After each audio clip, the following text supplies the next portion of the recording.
দেখুন, শাড়ি তো আমরা অল্প বিস্তর সকলেই পরি, তবে এখনকার সময়ের সঙ্গে তাল মিলিয়ে একটু কমই পরা হয়। জীবনযাত্রা এখন এতটাই গতিময় যে তার সাথে তাল মিলিয়ে সময়ের অভাবে ইচ্ছা থাকলেও শাড়ি সবসময় পরে হয়ে ওঠা হয় না। তাই বলে কি আমরা শাড়ি পরি না? নিশ্চয়ই পরি।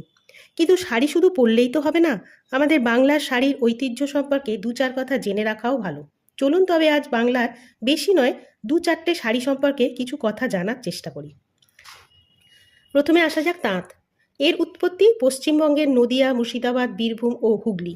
এই শাড়ি হালকা, আরামদায়ক ও সুতির তৈরি, রোজকার ব্যবহারে বা গ্রীষ্মকালের ব্যবহারে উপযুক্ত।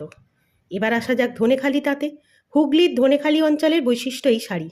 মোটা তাঁতের বুনন, সূক্ষ্ম পাড় এবং একটি সুতো ধানের শীষের বিনুনি করা থাকে, যেটা এই শাড়ির একমাত্র বৈশিষ্ট্য। জামদানি শাড়ি। উৎপত্তি মূলত ঢাকা, বাংলাদেশ, তবে এখন পশ্চিমবঙ্গেও তৈরি হয়। জটিল হস্তবুনন, ফুল ও জ্যামিতিক নকশার সূক্ষ্ম কারুকার্য। এটি একটি জিআই ট্যাগপ্রাপ্ত ঐতিহ্যবাহী শাড়ি। বালুচরী শাড়ি। উৎপত্তি মুর্শিদাবাদ, পরে বিষ্ণুপুরের বাঁকুড়া। আঁচলে ও পাড়ে রামায়ণ, মহাভারতের কাহিনী, রাজদরবারের নাচ গানের দৃশ্য বোনা হয় সুতোর সাহায্যে। এটি একসময় রাজাদের শাড়ি হিসেবে ধরা হতো। গরদ। উৎপত্তিস্থল মুর্শিদাবাদ। সাদা বা হালকা অফ হোয়াইট কালার সিল্কের লাল পাড় শাড়ি। এটা মূলত পুজো বা বিশেষ অনুষ্ঠানে পরা হয়। কাঁথা স্টিচ।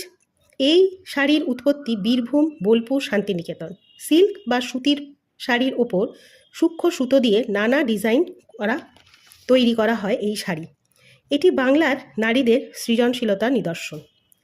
আরও নানা শাড়ির কথা বলা যায়, তবে আজ থাক, ভিডিওটা বড্ড বড় হয়ে যাবে। তবে একটা কথা না বললেই নয়, বাংলার শাড়ি শুধু কাপড় নয়, এটি ঐতিহ্যের বাহক, একটি শিল্প, একটি ইতিহাস। এই রকম আরও অজানা তথ্য জানতে গেলে আমার এই ভিডিওটিকে একটি লাইক করবেন, শেয়ার করবেন এবং আমার এই চ্যানেলটিকে সাবস্ক্রাইব করবেন। ধন্যবাদ।